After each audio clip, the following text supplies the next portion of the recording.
Today, I'm going to be breaking down the comparison between a LISA, which is a lifetime ISA, versus a stocks and shares ISA. We'll do the short term and long term with the maths so you can see which is the best investment for short-term investments and for long-term gain. I do have some notes in front of me just to make sure I don't forget anything, but let's start off with what actually is a LISA, a lifetime ISA. So a LISA is an account that you can put up to £4,000 every year in. And what it does is help first-time home buyers afford a house. So you can put up to £4,000 in, and all the way up to that £4,000, you get a 25% bonus. So you put £4,000 in, you get £1,000 free. Whilst you do this, you also get interest on the money. As I was looking into it, you get around 4% for the first year, and then it usually drops down to around 2 to 3%. For the what's it applied for is a first-time house, first-time buyer, up to £450,000.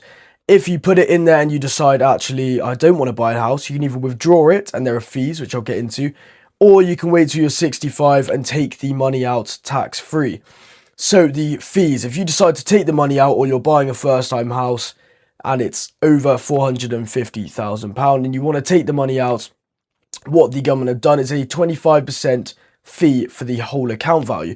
And you might think, due to the maths, that actually that 25% fee is just going to take the 25% bonus they gave to me.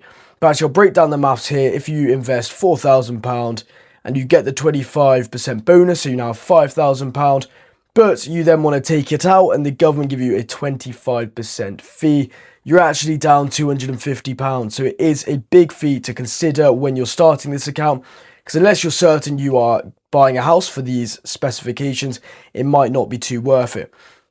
Another thing that they put on is the account needs to be open for at least 12. As I was saying, the account needs to be open for at least 12 months. Now, there's a little hack which you can get the best out of both worlds for these accounts, which I'll get into later. So remember that the account has to be open for at least 12 months.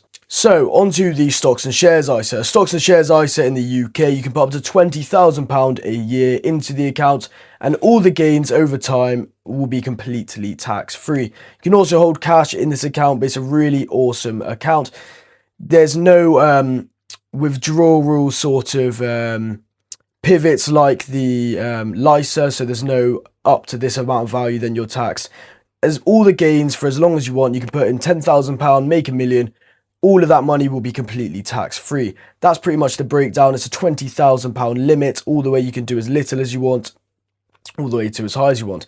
That is a benefit, is that there's not just a £4,000 cap. Right, so onto the maths. Let's start with the LISA and see what the gains will be in the time frames. I wrote it down just here so I don't forget.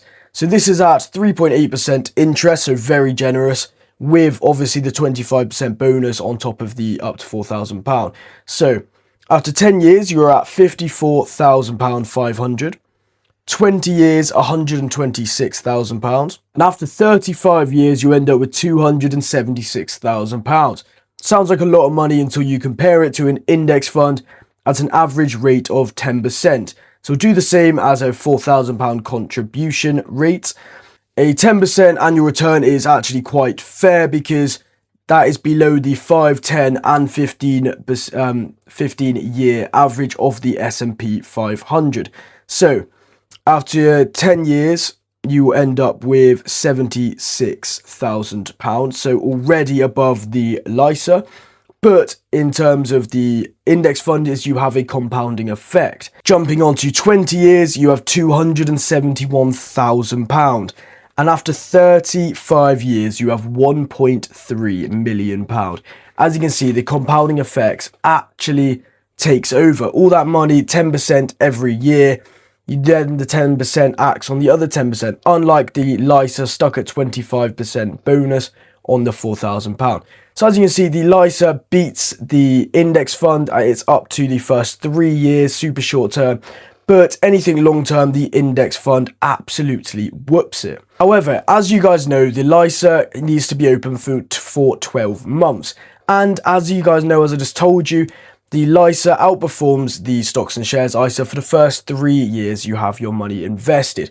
So what you can do is actually open up a LISA, put £100 in, which is what I've done, put all the money I want to invest in actually in a stocks and shares ISA, as it will beat the LISA. But if I ever want to buy a house that's worth under or on the dot to £450,000, the LISA's already been open for 12 months. So I can put 4 grand in, get the 25% bonus, so £5,000 now, and then take it right out. I do not have to wait another 12 months, and then I can use that to buy a house.